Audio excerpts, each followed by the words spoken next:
No, Brett, I'm just talking. I'm loosening up the voice, getting ready, getting loose, talking to the crowd. Okay. Yes, sir. Yes, sir. 3 bags full. All right. Well, here we Hey, go. we don't even intro, right? We launch. we just go right We in. just So launch. I will get you. So right what are we in. going to call these? Feedback from men, men's comments, I and don't data know what today. men are thinking, kind of stuff. Yeah. So, What men are thinking. Thoughts by some men, maybe something like that. Because what men are thinking, that's pretty broad. What some men are thinking. We'll do the title later. We can just Gotcha. jump into it. Okay. Well, Steven Cervantes, Hey, good to see you. We're at it again. we are back at it. You know, Yes, indeed. I am in a season of life that you have gone through, and I'm going to have to get some advice from you because, Steven, by the time this airs, our youngest will have graduated from high school. Wow. Can we just have a moment of silence for this transition? Transitions in life. They talk about transitions, how people get messed up in the transitions. Yeah. When you're going from one place to the next on the journey, and there's a big change, you move, you graduate, if something happens when the world was going one way, it now goes another way, and so. Well, you know what's weird is I've been saying it my whole life, but it just feels like I say it a lot more often now, and that is I don't know what I'm doing. I don't. And It's with so each of honest. Well, I So feel like with my kids, you get to a point where you feel like you're maybe slightly competent after the season is over, and then you enter a new season. It's like, but now I don't know what I'm doing. That's perfect. I mean, I know how to be a parent of a 10-year-old. There you go. How do you be a parent of 20-year-olds? Perfect. That's exactly right, and that's where we all are, right? Yeah. I've never been this age before. Have you been this age before? No, sir. We're doing the best we can. There's a secret out there. Everybody's faking it. I don't know if you know it. Nobody. If you can tell me what happens tomorrow, I can tell you about good choices today. Yeah. But well, along we're those doing the lines, best we can. Yes, sir. we're going to be talking about just kind of how some guys have been thinking along this process of recovery and life and Yes. dealing with difficult situations, right? Yes, and I love to hear men that say things that are profound. And some are profoundly ignorant, and some are just profoundly wise, and some are profound in the middle. All right? Yeah. But when somebody says something that's about their spirit and their soul and their emotions, and it just quickens in my spirit, I go, oh, that's a great line. So I try to capture those lines. And that's what today's conversation is going to be about. Comments that men have made. Yeah, and our hope in these kind of conversations is that I think sometimes the power of just being able to hear a lot of other people in terms of, well, how did they, deal with that, or what was their response? It helps us kind of analyze ourselves and look at our own. That's right. And how are they stuck? Yeah. And how are they framing where they are in life? And are they waking up? So do we launch right in? Go ahead. Yeah, I'm looking forward to it. I'm listening to this guy speak, and he's somebody I enjoy, and he's speaking right along, and he says something like this: "Hey, I finally figured out what's wrong. It's me. It's me." And I thought, what? That's hilarious. I finally figured out what's wrong. It's me. And he was trying to say what's wrong, that life is hard, or that I'm struggling, or it's difficult. What's wrong? It's me. Mm. And every time a situation shows up, I show up. It's me. And it's hilarious. It's not exactly right, but it's an attempt to say, I make misses, and the problem is my misses. Yeah, I mean, obviously this isn't a statement that says, okay, this is comprehensive. Like, this is where all of the problems lie. But I love the fact that, when a guy finally gets to a place where he looks at how he is contributing to his problems, what pops into my head is I've seen it happen many, many times where somebody's had a series of, a man's been involved in a series of broken relationships. Right. Right? Yep. And then the light bulb finally goes on and he realizes the common denominator in all these relationships is me. Right. Yes. And it's a sobering thing. It's an enlightening thing. Well, and that's really a good context to put this in, because if you're saying, I see messes in my past, and those messes are connected to me, then I think that does make sense. Because I'm just pulling a comment a guy made out of a context, and I just think it's pretty funny. But the whole idea of what you're saying is look inside, right? What's going on? Because that's where I would adjust this to. I would say, go ahead. Well, I was going to say, I think it also, I think one of the reasons that maybe that comes across to us as a little bit humorous and is because sometimes, as a counselor, you have a much more objective perspective of a person's life, right? Okay. And so if this guy's been connecting with you at all, and then he finally says this, in your mind, you're going, well, I've known that all along. That you've got to admit your fault in these things, and you've got to. So finally, when a person does have the aha moment, for sometimes the people in his life around him, they're going, right, yeah, finally, right. You're admitting that you're culpable in this. So he actually said it with a little different twist. He said, I know what's wrong with me. It's me. So I just thought that was kind of funny. But what he's saying, I know what's wrong. A theme in my life is I'm the common denominator, like you said. But this is a man of faith, goes to church, loves God, has the answer, reads his Bible and all that kind of stuff. But I play on that, and I think that statement's too broad. I would say it this way. My childhood emotional beliefs are not serving me well. Childhood beliefs don't work well in adulthood. So if I'm angry or short or impatient, and I've done that all my life, and it's worked for me. If I withdraw from someone to punish them, and it works for me, I learned that in childhood. I'll go to my room. I won't talk to you, or I'll scream and dominate and win. Some of most of our beliefs were set up a long time ago in our youth, and we still act those behaviors out in the marriage context when we're not even in the old context anymore. But I believe I can keep operating the same system. Well, it makes me think of, when Paul said, when I was a child, I thought like a child, I reasoned like a child, I spoke like a child. But when I became a man, I put away childish things. And I think that's a little bit of what you're saying. It's like, hey, there are things that were woven into me as a child that were part of my reasoning, my speech, my thinking, but those are not, like you said, those are not things that will serve you well in adulthood. You have to put away those childish things. Yeah. So some people say, well, I just don't like to talk. Well, that was set up a long time ago. Okay, you're an adult now. Why are you still acting like you're the kid who, if you talk, you get punished or something? Or I'm not very social. And your wife wants to go out and be social, and you're not social. It's like, why do I have to be social? Well, you set it up in childhood. Most of the things we do, we're set up in childhood, and we get an adult relationship, and your spouse goes, hey, well, why do you act like that? Come on, bring the rest of yourself. Oh, no, this is all there is. No, come on, you're an adult now. It's different.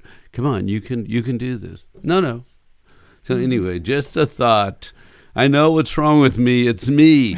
And I hope that makes you smile, because I had a real good chuckle from that line. And it's at least a good place to start, because you can go out from there, right? And then realize, okay, if I start with admitting my own fault in these things, maybe I can have the humility to start to look at how other things have played a factor as well. But if I keep pointing the finger out and saying it's that person, or it was my parents, or it was this or that, and I never get to that place where I say, oh, you know what, I've brought a mess to this situation too, then I don't think you have the humility or the vision to be able to see how all those other things played into your and brokenness. See deeper, right? Yeah. And more honestly, and take ownership, right?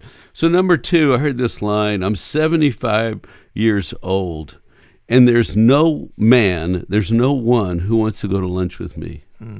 And I can't think of anybody that I want to call for lunch, but I want to go out. I'm 75 years old. And it's like, wow, that's a powerful statement. What comes to mind when you hear a guy saying, nobody wants to go to lunch with me? Well, I just think the first thing that comes to my mind is how lonely. Yeah. Like, and just the other thing that comes to my mind, especially because of the context that we work in all the time with men, is that this path that so many men get on that sort of constructs a self-focused paradigm. Mm-hmm. And I think that's what our culture promotes is like, hey, follow your heart, follow your dreams. It is very self-focused. I think that's what it ends up looking like at 75. Is you don't have any friends. You've sort of constructed a life that says, I want to really make it all about me. And let's just be honest. Is there anything necessarily magnetic or warm about a person who's made their whole life about themselves? Yes, that's a good point. And I'm not saying that's the factor that's going on with this guy. No, but that's a great point, because we're going to make 2 points off this statement, because I think it's very valid and a really good point. If you're into yourself a lot, well, who wants to go out with somebody that's into themselves all the time, right? Mm-hmm. And so to build on that, this guy is a Bible guy who has a lot of Bible knowledge, can quote your verse all the time, who has a lot of logic and fixes problems, and he tells you what to do. Right? So add that when you say about self, how can you be so about self? Well, if everything is a Bible problem and you have a Bible answer to it, and you just quote a scripture, any scripture, I talk about myself, you quote a scripture, right? Because that makes you look good. Or you tell me what to do. Or you explain to me why the world's this way. But you don't press into me. Right? Then emotionally, how much fun is that? Yeah, that's good. Because you can lecture to me, but you can't hear me or connect to me. Yeah. That's really good. As I think about that, I think that's convicting. How so? To me too, because I'm thinking, there's parts of my own personality and bent that if I'm not careful, I could go on that same trajectory. Because one of the things that you just said that really jumped out at me is if you have kind of strictly a problem-solving mentality in your relationships, then you're never going to connect with the person. That's right. Right? That's right. Because it's like whatever they're saying, whatever they're emoting, well, that's a problem to be fixed, and we've got to fix that problem. That's great. Yes, absolutely. And I can see how that would be a very disconnecting type of way to relate to people. That's if you go to lunch with this guy and he always preaches to you and tells you what to do and has a logical fix, but he doesn't explore you or your story. Yeah. How often you want to eat with a guy that just tells you what to do? Yeah. You talk and he tells you what to do. Well, and it's kind of a double-edged negative as well, because not only would it come across like I don't feel known with this person, I would also leave and say, I don't know this person. And we just spent an hour together, and what you said is true. Yeah. He didn't tell me any personal stories, so I didn't learn anything. I didn't get to tell stories and be heard. Mm-hmm. So where's it go from there? Well, it's flat. It's very kind of cold. It's another way to think of it is it's real heady. Yes. Right? Yes. We can have a lot of passionate discussions about logical, reasonable things, and yet leave going, who is that guy? Yeah. Yeah. Right. So I'll come to you if you need an answer. Right. But otherwise, I don't need to talk to you because we don't really have the connection. Yeah, that's good. Right? So the next comment is almost a cousin to this guy. He says, all my life, I've hidden behind God and spiritual truths. I found church early. And I was raised by a single mom, and we went to church all the time. She took me to church all the time. All the church people loved me. They let me pray. I was a kid. They lifted me up. Look how good he is. And all my life, I love God and church. But emotionally, I'm not very well developed. And so I can use I always have a story to tell, a biblical story, which honors God. That's a great thing. There's nothing wrong with that, right? But it's the same. It's a cousin to the one before, right? Because the guy before used logic and fixing, but this guy said, you know what? I've made an observation about myself. I've supercharged church stuff, but when people come to me with a sadness, right? I tell them I'll pray for you, but I don't know how to explore your sadness, right? Or if you're really hurting and disappointed in God in life, and I wasn't trained that way. Well, I hear in both of these, and maybe I see in both of these, one of the reasons that a lot of men especially have a real hard time feeling like they belong in a church community, because, I could look at both of these guys, and if you meet them in church, there would be, I think, an intimidation factor to the guy that maybe either doesn't even have a relationship with God or is very young in his faith. Yes. And here's somebody that's, got all these really heady, super spiritual answers, and like you said, can tell a Bible story in response to every single thing. And in some ways, it would feel like, oh man, you're blowing me back with all right. this And knowledge. Put him in church, and he's carrying a big Bible, and he's talking, right? And I mean, it's beautiful to hear the Bible stories and experience God, but there's a human being there. And it becomes a problem when his wife says, hey, can we talk about our struggles? Can we talk about our weaknesses? And he says, I have been the leader, the answer guy. I'm the Bible guy. And now you want me to tell you about my struggles? And when you come to me with a struggle, I have a Bible answer, but I don't want to go into my stories. Don't you understand? I look bad compared to the stories I tell. I'm broken humanity struggling, but the stories are strong and answers to questions. And which the irony to me is that if this guy is constantly telling Bible stories, you'd think that he'd realize that every single one of the stories is full of broken people. That's true. I mean, one of the stories that popped into my head is like, I'm thinking, well, just tell the story of Jonah. How well does that reflect on Jonah? Like, here's a guy that's willfully rebelling against God, and I'm thinking, that's real life. That's a guy that's saying, I don't want to go that direction because I hate those people. I don't want to preach a message when you said to them. Jonah, I thought, what? Oh, rebellion. That fits the rebellion, right? Because you look at Paul, look at Peter, right?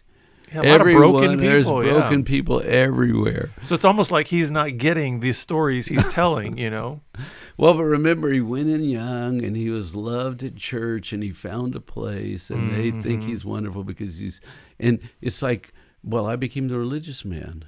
Well, and I think that's what we do a lot of times and this sets up men a lot of times, women too, but mainly men, I think, to feel that isolation, because guess what got highlighted and celebrated in his young life?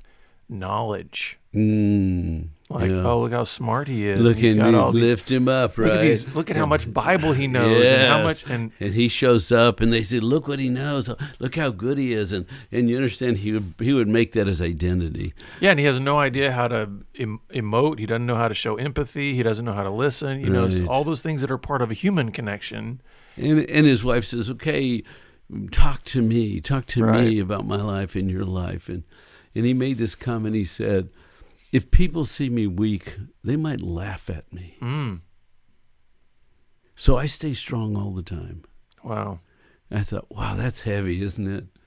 Because that's a great, if you don't have peace and rest in your soul, you're set up for an addiction. Yeah. You understand? You got to go somewhere to get some relief.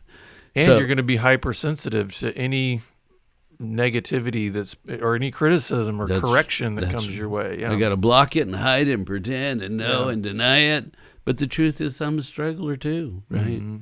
So let me see.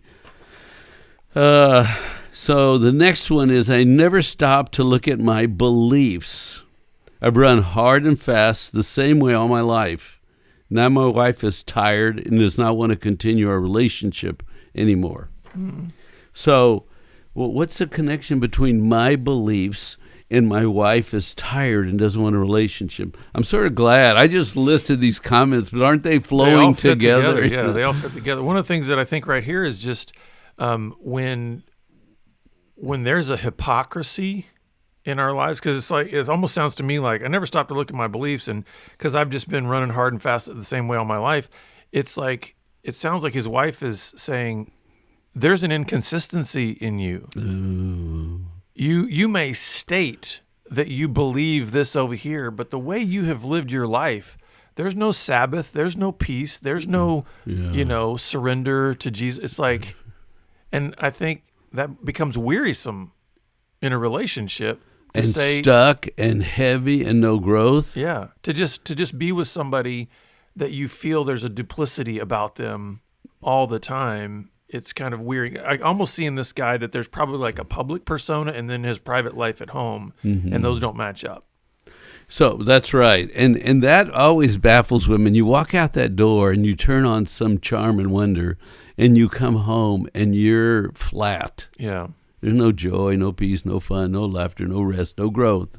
But you go out there and you're Mr. Perky, and you fun, shine. engaging. Yeah. It's like, can I have that guy? Can he come inside? Do I have to live with this guy? And I never stop to look at my beliefs, right? Beliefs drive actions.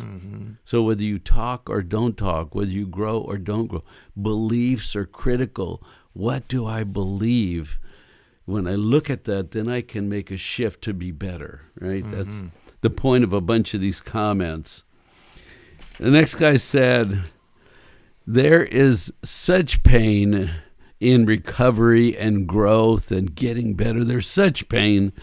But I got to tell you, it gives me hope and it sucks at the same time. I just laughed. Love that. Isn't that a great line? I love the brutal honesty. One of the things we talk about in recovery is one of the very first steps is you got to get brutally honest about everything, right? Right. And I love, here's a guy that's saying, when I look at the reality of transformation, yes, it's not simple. Well, I shouldn't say that. It's simple. It's not easy. Right. It comes with a lot of sweat and blood and tears. But there's this unbelievable mix of, I have hope in my spirit, and yet at the same time I'm going, sort of sucks, as far as the absolutely. The pain of it. You mean I could be different? I like your word transformation. You mean I could remake me and my broken places, fix them and have a better outcome? I could be different. Man, I didn't know that. That's hope. Yeah. But let's think about this. You've been doing something for 30 or 40 years since childhood. And now you have to go back and own it as weakness and brokenness. Then you have to develop a new strategy. There's no comfort in new strategies. It's just walk it out, practice discipline. It's like lose weight, okay? Take the pain of hunger, deny yourself, right? Go to bed hungry. Don't pick A, which is fat. Pick B, which is sticks and twigs and roots and fiber. Right, yeah. It's pain, but we get to another place, right? Well, and what I love about the insight that this guy has is he's realized it's almost like you can see him emerging into a new paradigm where he's realized he's reframing his concept of pain. Because I think if you think about it, a lot of times what we've been chasing in pursuing pleasure at all cost is a denial of there being anything good that can come from pain. Okay. It's almost like, everything about pornography and lust and all of this is saying any kind of pain or suffering or discomfort is all bad. And what I'm saying, so you should run to me. So you should always go to pleasure. Right. And what I love about what this guy is saying is he's like, you know what? Pain is really hard, but this kind of pain is producing a hope in me that is changing. So like growth, I'm a different person now. Growth pain. Yeah, transformation pain, being renewed pain, all the being transformed, right? That's painful. That the idea but in the end that some kinds of pain are actually for your good. And can you lean into that? And I love the fact that he's saying, yeah, I understand pain sucks, but this kind of pain is different from the kind of pain that I've been running from before. And that reminds me of the statement that disciplined people are free people. Right. Absolutely. Right. So if you practice discipline, then you have freedom. When you live in chaos, you don't have freedom. That should be a hashtag or a T-shirt. So, look, why do I have to change? Really, why do I have to change? I've been this way all my life. Okay, you don't like it, okay? Okay, you don't like it. Okay, you complain. Okay, you tell me things that are mean and ugly and hurtful. So, why do I have to change? I don't want to change. I like me. Why can't I die like this?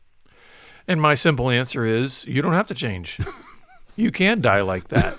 But here's the thing. Anybody who is actually saying this question, I think cannot escape the fact that there's something behind that question that is gnawing at them.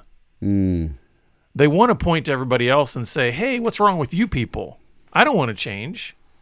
Because a wife may be saying, come on, can you please try? Can you do something different? Or maybe a boss is even saying, come on, man, you can't be so rigid and rude and all those kinds of things. So when a person is saying this kind of question and saying, why do I need to change? I like me. The reality is, I think when those words come out of their mouth, they're deflecting. I think there's something behind that, because usually these words don't come in a gentle, peaceful, calm attitude. No. And that in itself says, you know what? There is something not at peace in you. It's funny because I wrote down the words coping, surviving, and getting by. Why can't I just keep coping and surviving and getting by? What's wrong with that? Well, because Jesus said, enter my rest, yoke up with me. There's a peace that surpasses understanding. That's the alternative to coping and surviving and existing. Absolutely. So, next guy said, I've been to a lot of seminars and training weekends. Most of the seminars are full of information and thoughts and data. But the Gateway Weekend really invites you to go deep inside yourself. Any comment? Well, and that's just the difference between information and experience. And what I mean by that is, think of it this way. And I've used this example in many different ways over the years, and I think it's still a good one, even though it's probably overused. When you go to the altar to get married, and you are imagining entering this covenant, and you're going to have this new life with this person that you are just so enamored by, you're just in love with. What would it be like if the minister basically said, I now pronounce you husband and wife, and now merely seek to live with only information about each other. Don't try to have any experiences with each other. Oh. That's good. It'd be foolish, right? If it's essentially saying, really, I'm making a covenant in order to just know facts about that person. It's like, no, the idea of a covenant, intimate bond, the idea of even a friendship is that you experience the relationship together. And I think sometimes what happens in even recovery is there's lots of great information out there. Right. And you can even put this in the context of our Christian faith. People look at the Bible, great information, right? All this information about God and history and creation and gospel and all this. But if people stop just at information, they are not going to have life transformation. Because we are not transformed by the information that God has given to us. We're transformed by an experiential relationship with Him. An encounter, yes. And so I think that's what this guy is saying. Good. I've had a lot of information about recovery, but when I finally got into an environment where I was able to really connect with other men on this journey and be safe enough to really tell the stuff I've never told anybody, I had an experience of what recovery looks like rather than just information about it. Good. All right. I want to close with this one. This guy said, growing up, no one was there for me. So now, how can I show up and be there for you? His wife's saying, hey, I want you to be here and engage more and just be with me and show up. I don't feel like you show up. Well, look. All my life, nobody showed up, so I entertained myself. I denied. I avoided. I made up fantasies in my mind, and nobody showed up to engage me. And now I get married, and she goes, "Come on, show up." It's like, I'm not trained to show up. I'm here. I work. I do my chores. I keep things clean. Why are you? What do you want? I don't know what you want. Yeah. Nobody trained me to do that. And this is the hard part of recognizing that it is established by God that the family is meant to be a training ground for that kind of modeling of showing up. Parents are supposed to show up for their kids. And that's right. And so, but here's the thing. The other thing we've been talking about here, right, in terms of the pain of recovery or putting away childish things, this is one of those areas where it's like, okay, you're a grown man. You did not get the modeling that you'd hoped for, or that even was right. I mean, God designed it that you should have gotten the modeling for that. Right. But you can't now stand before God or your wife with an excuse that says, I didn't get the modeling, so therefore you're out of luck. I can't show up for you. I say, roll up your sleeves, dig in, put yourself in a group, a recovery group, get with other men, put yourself in an environment, go to counseling with your wife, do the things that it's like, okay, I do have this history that's broken, and I didn't get what I needed in terms of being able to really see a picture of that. It doesn't mean that there are no pictures that could exist in my life now.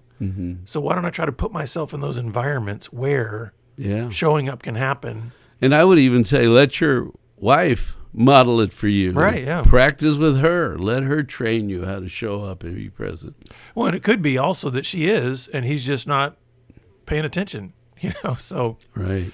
All right, well, this has been great, Stephen. There have been lots of good thoughts here. Listeners, we hope that this has been something that has stirred in you some thoughts about how you can continue to press forward in recovery and growth. And we're always glad that you're with us, and we look forward to seeing you back here again next time on the Pure Sex Radio program. God bless. Take care.